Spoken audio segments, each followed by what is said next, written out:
بنیاد ہے کاشانہ عالم کی ہوا پر، بنیاد ہے کاشانہ عالم کی ہوا پر، فریاد کی تصویر ہے کرتاس فضا پر۔ بسم اللہ الرحمن الرحیم۔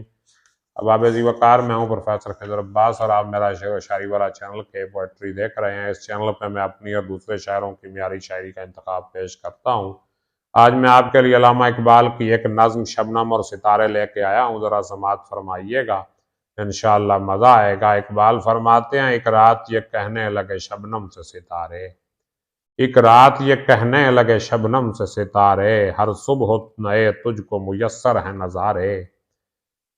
کیا جانیے تو کتنے جہاں دیکھ چکی ہے، کیا جانیے تو کتنے جہاں دیکھ چکی ہے، جو بن کے مٹے ان کے نشان دیکھ چکی ہے، جو بن کے مٹے ان کے نشان دیکھ چکی ہے۔ زہرا نے سنی ہے یہ خبر ایک ملک سے، زہرا نے سنی ہے یہ خبر ایک ملک سے، انسانوں کی بستی ہے بہت دور فلک سے۔ کہ ہم سے بھی اس کشور دلکش کا فسانہ، کہ ہم سے بھی اس کشور دلکش کا فسانہ، گاتا ہے قمر جس کی محبت کا ترانہ۔ اب شبنم جواب دے رہی ہے، اے تارو نہ پوچھو چمنستان جہاں کی، اے تارو نہ پوچھو چمنستان جہاں کی، گلشن نہیں ایک بستی ہے وہ آہ فغاں کی۔ آتی ہے صبا وہاں سے پلٹ جانے کی خاطر، آتی ہے صبا وہاں سے پلٹ جانے کی خاطر، بیچاری کلی کھلتی ہے مرجھانے کی خاطر۔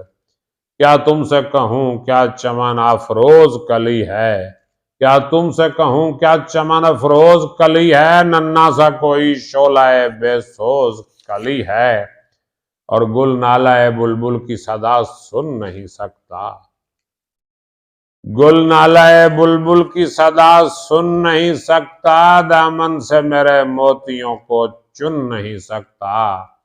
میں مرغ نوارز ہیں مرغ نوارز گرفتار غضب ہے، ہیں مرغ نوارز گرفتار غضب ہے، اگتے ہیں تہے سایہ گل خار غضب ہے، رہتی ہے صدا نرگس سے بیمار کی تر آنکھ، رہتی ہے صدا نرگس سے بیمار کی تر آنکھ، دل طالب نظارہ ہے محروم نظر آنکھ، دل سوختہ گرمی فریاد ہے شمشاد، دل سوختہ گرمی فریاد ہے شمشاد، زندانی ہے اور نام کو آزاد ہے شمشاد۔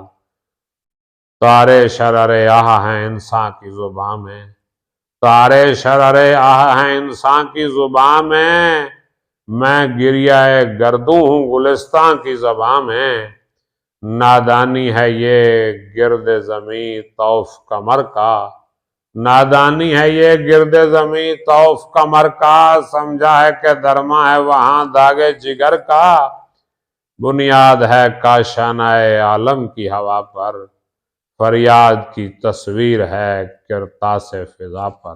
بہت شکریہ، سلامت رہیں، آباد رہیں، اپنا خیال رکھیے گا، اللہ حافظ۔